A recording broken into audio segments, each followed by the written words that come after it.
You know, millions of people suffer from some form of hearing loss from one extreme to another. What you may not realize that having a hearing loss can actually contribute to other health issues. Well, today on the show, we're at the Better Hearing Center in Ocean Springs. We're going to talk to Dr. Ross Devers and find out exactly what type of health issues you could have if you have a hearing loss.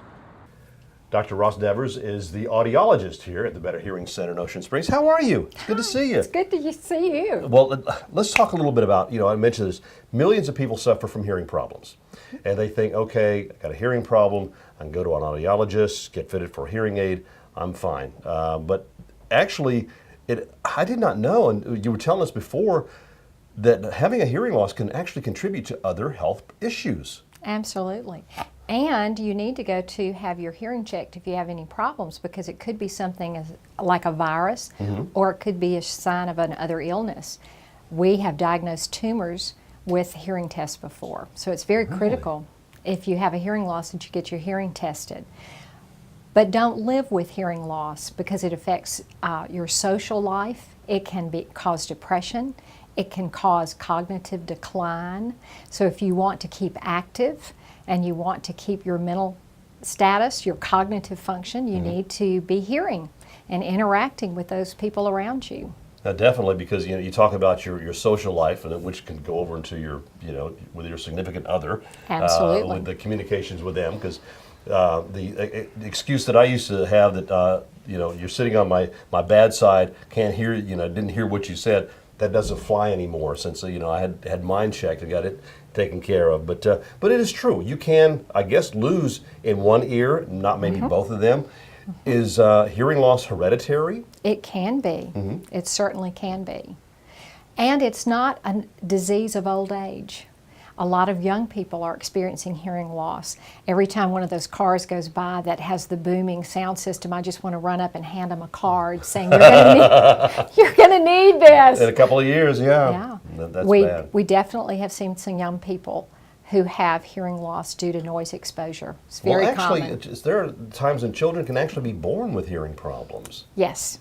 And we can test children. One of the good things about Mississippi is we were one of the first states to have newborn hearing screening, which is an excellent thing to do. Wow, that's awesome. Well, you have some things you want to talk about regarding better hearing, and kind of educate us a little bit about this. And this is one of the things, tinnitus. 90% of people with tinnitus also have a hearing loss. Tinnitus being ringing of the ears. That's right. Now, I just saw yesterday some kind of prescription, not a prescription, but some kind of medication, a drug that you can order and buy and whatever, and it gets rid of the ringing. Is it really, will it get rid of it? Is it just a mask? There is only one medication that I've ever heard a physician recommend, and it was a vitamin. The rest of them are pretty much snake oil. But tinnitus or tinnitus can be caused by things other than hearing loss. It can be caused by TMJD, which is your joint disorder. Yeah. It can be caused by stress, especially if you carry it in your shoulders. Some medications cause it. So if you have it, it's a really good idea to come in and have your hearing checked. Okay. Now, something else too? I love absolutely. Depression. Well, we talked about that. People who have hearing loss tend to withdraw, and their social circle gets smaller and smaller, and then a lot of times they have depression over that. When if we could get hearing aids on them, they could get off their antidepressants and get back and have a social life. And I see that adults 50 or older are more likely to report depression because, as you said, you just kind of hide away from people. You can't really hear them, so you feel like, okay, I can't contribute to this, so I don't want to just be a part of this. And that's sad. It really is. One of the things I want to stress is that when we measure hearing, we measure two things. How loud do I have to make it for you to hear the sound, but can you understand it when it's loud enough? People who wait a long time before getting amplification usually lose some of their ability to understand speech. So it's real critical that as soon as you notice it, you start working with your brain, giving your brain the amplification it needs to hear those sounds to maintain your understanding of speech. Okay. When we look at hearing loss, as I've alluded to, you look at cognitive decline if you live with it. Hearing loss can also be a sign of heart or circulatory problems. If your ear is not getting the blood flow that it needs, those nerves can die.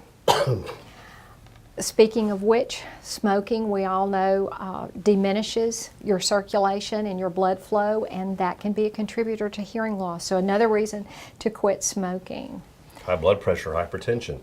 Absolutely. Diabetes. People who have diabetes can lose their hearing just like they lose their vision. But for some reason, this message has not gotten out. People don't know that. So if you have diabetes, try to get it under control. And these are two things that, I hate to say it, but Mississippi is like #1 in obesity rate and diabetes, type 2 diabetes. I mean, we definitely have that problem there. So, and obesity is especially associated with increased risk of hearing loss in women. wow, I'm not sure I can tell you why, but it is true. hormonal. Ototoxicity. One of the things I would encourage people to do if you're on chemotherapy is to have your hearing checked before and after, and just be aware that some of the chemotherapy drugs can be ototoxic and cause you to have hearing loss. Number one, we want to save your life, but be on top of this and know what's going on with your life. So there are a lot of reasons you need to go have your hearing checked. 1 out of 3 people who are 60 years old and older have hearing loss. It's pretty high. That is. 1 out of 3. That is very, very high numbers. A lot of times, too, I mean, I know dealing with health, you have health issues. A lot of it, of course, as far as occupational, your occupation can contribute to, around loud noises or anything all the time. You can actually, all my years of being in radio and everything, having music blaring in my ears, and pretty much, what contributed to me having a little bit of a hearing loss problem. At a young age. And yes. Yours came at a very young age. Yes, definitely did. Thank you. I appreciate that.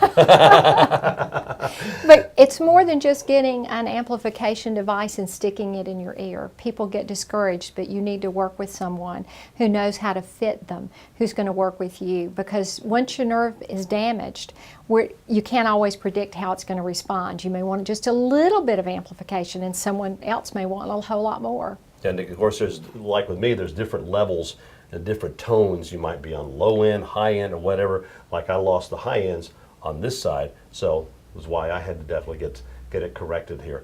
Thank you so much for your time. Thank and you. Your education. That was amazing. If you'd like some more information, the Better Hearing Center, they are located on Highway 90 in Ocean Springs, kind of east of the Greyhound Fields. Come visit them.